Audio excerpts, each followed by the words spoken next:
A ver, una pregunta clave en psicología y en mucha ciencia es, ¿cómo pasamos de estudiar a un grupito de gente a entender cómo funciona toda una población? Es como la base de casi todo, ¿no? Hoy vamos a explorar justo eso, la lógica detrás de la estadística inferencial en psicología. Nos vamos a basar en unas páginas concretas, de la 103 a la 108 de un manual universitario.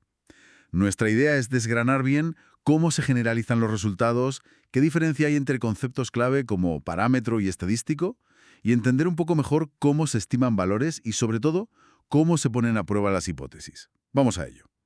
Para empezar, recordemos esa diferencia básica. Tenemos la estadística descriptiva, que es, digamos, hacer un resumen de los datos que tienes. Exacto, te dice lo que hay en tu muestra. Intentar decir algo sobre la población completa. Justo. Y para dar ese salto hay que tener claros dos conceptos, parámetro y estadístico. El parámetro es el valor real, el verdadero, en toda la población. Piensa en la media de edad de todos los españoles, por ejemplo. Usamos letras griegas como mu para la media poblacional. Vale, el valor real que casi nunca conocemos. Exacto. Y el estadístico es el valor que calculamos nosotros en nuestra muestra, en el grupito que sí hemos estudiado. Para este usamos letras latinas como la X con barra para la media muestral. Entendido. El objetivo entonces es usar ese estadístico que sí conocemos para inferir, para estimar cómo es el parámetro que no conocemos. Tiene sentido. Pero ojo, condición indispensable. La muestra tiene que ser representativa. Si la muestra no se parece de verdad a la población, pues la inferencia que hagas no sirve de mucho. Es como querer saber la opinión de todos los españoles preguntando solo en un barrio muy concreto. Claro, la representatividad es la base de todo esto. Vale, y una vez que tenemos esa muestra representativa, ¿cómo hacemos la estimación? El texto menciona dos tipos, ¿no? La estimación puntual.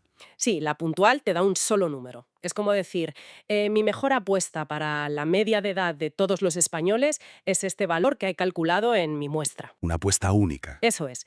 Y claro, queremos que esa apuesta, ese estimador, sea bueno. ¿Y qué significa bueno? Pues que tenga ciertas propiedades deseables. Por ejemplo, que no tenga sesgo. O sea, que en promedio acierte con el valor real. Que no tienda a irse siempre para arriba o para abajo. Exacto. También que sea consistente. Que mejore, que sea más preciso, cuanto más grande sea la muestra. Y que sea eficiente, que aproveche bien la información. Pero claro, aunque el estimador sea bueno, es casi imposible que ese número puntual coincida exactamente con el parámetro real, ¿verdad? Siempre habrá algo de error por el hecho de usar una muestra, el famoso error muestral. Precisamente, por eso, a menudo es más útil y realista la estimación por intervalos. En lugar de un solo número, damos un rango. Decimos, mira, no sé el valor exacto, pero tengo bastante confianza, un 95% por ejemplo, en que el parámetro real está entre este límite inferior y este límite superior. Ah, eso suena mucho más práctico. Te da un margen de seguridad. Es el intervalo de confianza. Imagina que repites tu estudio muchísimas veces con muestras diferentes. Obtendrías medias ligeramente distintas cada vez, supongo. Eso es, pues la distribución muestral es como el patrón de cómo variarían esos resultados por puro azar. Entender esa distribución nos permite calcular cuánto error podemos esperar y así construir el intervalo. Y como decías, a más muestra normalmente más estrecho el intervalo, o sea, más precisa la estimación. Vale, la estimación nos da una idea de dónde pueden estar los valores. Pero en psicología, muchas veces lo que queremos es responder a una pregunta más directa, ¿no? Poner a prueba una idea. ¿Funciona esta terapia nueva? ¿Son diferentes las mujeres y los hombres en esta variable? Exacto. Y ahí pasamos de la estimación al contraste de hipótesis. Aquí ya no solo estimamos, sino que tomamos una decisión sobre una afirmación concreta. Aquí la cosa se pone interesante, como decías. Sí, formulamos dos hipótesis que son opuestas y cubren todas las posibilidades.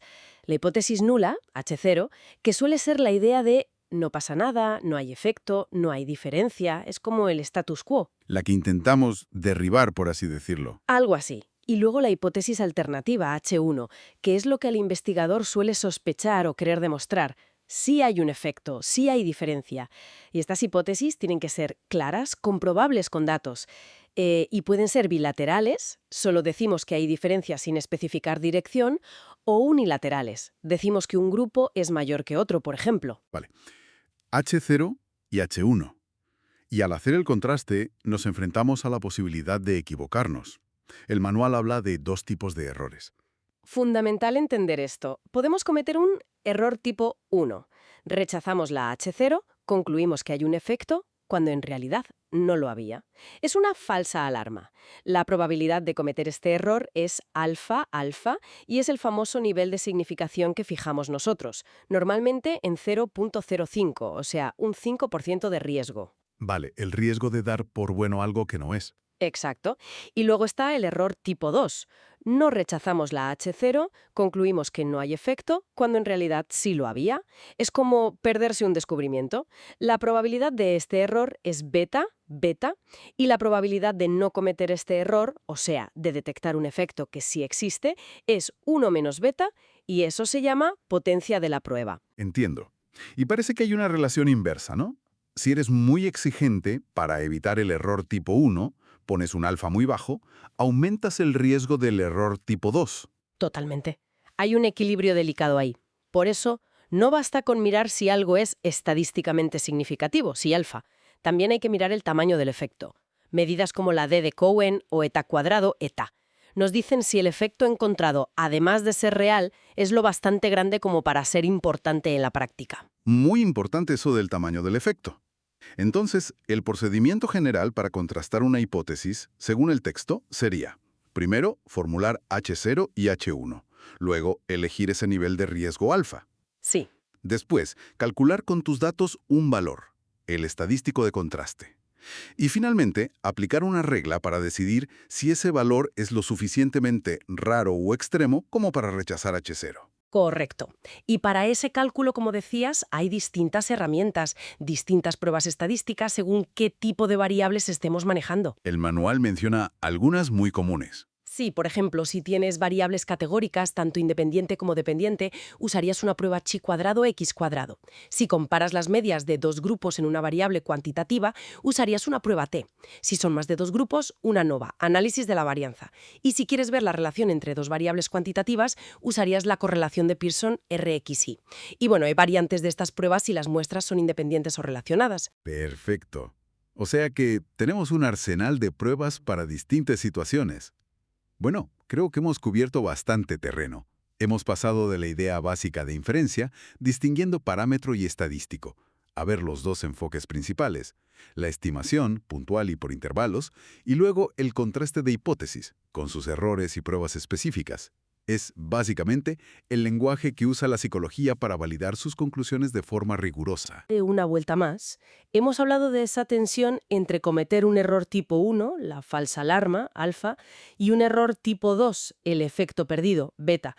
Si reducir el riesgo de uno a menudo implica aumentar el del otro, ¿cómo crees que debería influir el objetivo concreto de una investigación en la elección de ese nivel de significación alfa? Por ejemplo, ¿sería igual de aceptable un riesgo del 5% de falsa alarma si estamos validando un test para diagnosticar una enfermedad grave que si estamos simplemente explorando una nueva teoría sobre la memoria sin consecuencias clínicas inmediatas? ¿Qué error nos daría más miedo cometer en cada caso? Ahí lo dejo.